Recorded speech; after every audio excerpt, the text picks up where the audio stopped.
महबूब आपके कदमों में, ऐसा तावीज महबूब की जनाब महबूब दी मां भी मान जाएगी। जिद्दी से जिद्दी आंटी फसाने का तरीका है। ये 4 निशानियां जो ये बताती हैं कि जनाब ये औरत आपके साथ सोना चाहती है। कुड़ी फसान दा सौखा तरीका। ਇਹੋ जी वीडियो जनाब साडे अगों लंघ जे, ਅਸੀਂ ਸਾਰੇ ਕੰਮ ਛੱਡ ਕੇ ਤੇ ਜਨਾਬ ਵੀਡੀਓ ਵੇਖਣਾ ਸ਼ੁਰੂ ਕਰ ਦੇਣਾ ਕਿ ਅਗਰ ਇਹ ਵੀਡੀਓ ਨਾ ਵੇਖੀ ਹਰੇ ਸਾਡਾ ਕਿੰਨਾ ਕੁ ਨੁਕਸਾਨ ਹੋ ਜਾਣਾ।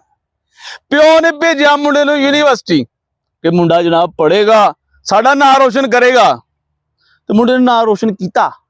ਕਿਸ ਤਰ੍ਹਾਂ? ਜਨਾਬ ਕੰਧ ਤੇ ਅੱਬੇ ਦਾ ਨਾਂ ਲਿਖਿਆ ਤੇ ਬਲਬ ਬਾਲਤਾ। ਅੱਜ ਕੱਲ ਤਾਲਬ ਇਲਮਾਂ ਨੂੰ ਸਿਰਫ 2 ਹੀ ਚੀਜ਼ਾਂ ਦੀ ਲੋੜ ਹੈ। ਉਹ ਚੁੱਪ ਜ਼ਮਾਨਾ ਸ਼ੋਰ ਹੈ। ਉਹ ਨਹੀਂ, एक जनाब सहेली ते दूजा चार्जर। कई बार तो सजनों इंज भी होया कि जनाब इन्होंने घर खप पाई है, निक्के न्याणिਆਂ ਨੂੰ फुल कुटिया सिर्फ इस गल तो मेरा चार्जर किन्ने लाया है। ते पढ़ाई ते जनाब वो ऐप हैगी है जिहड़ी जनाब वैसे मोबाइल च आ गई है, जरूरत ही नहीं है पढ़ाई करन दी। उस्ताद साहब ने एक दिन एक तालिब इल्म नूं पूछा, उन्हें कहा मुआशरे का सबसे बड़ा मसला क्या है?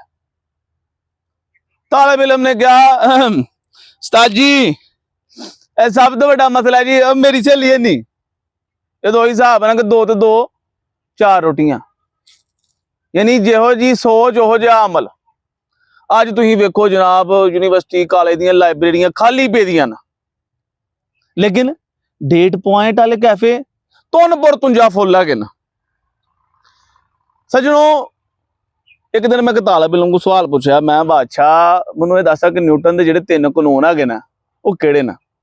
बड़ी देर उन्हें सोचा, सोच के उन्हें एक जवाब दिता। उन्हें कहा अच्छा न्यूटन की कोई सहेली हुंदी ते शायद कानून बनाने की लौड़ ही नहीं पैंदी। अजकल तालिब इल्म नहीं पढ़ते, जे कदे लाइब्रेरी चल भी जान तो जाके सब तो पहले अखबार पढ़ते हैं, तो अखबार का भी वो सफा पढ़ते हैं जिहड़े जनाब फिल्मां ते जनाब ड्रामियां दी खबरां हुंदियां। तो पूछो ना कि भाई तू पढ़ाई क्यों नहीं करता? कहते यार पढ़ के की करना है, किताब च केड़ा कोई कुड़ी फसान दा तरीका लिखिया। सजनों गल भावें मजाइया लेकिन गल कम दी है कि जिंदगी वाल तवज्जो दो, इस चक्कर चो बाहर आओ। वीडियो चंगी लगी तो लाइक करो, शेयर करो, तो सबसक्राइब करो, भावें कमेंट भी कर छोड़ो बादशाह। ते सहेली नहीं बल्कि सानू जनाब अपना डिजिटल सज्जन बनाओ ते साडे नाल तुरो। खुश रहो।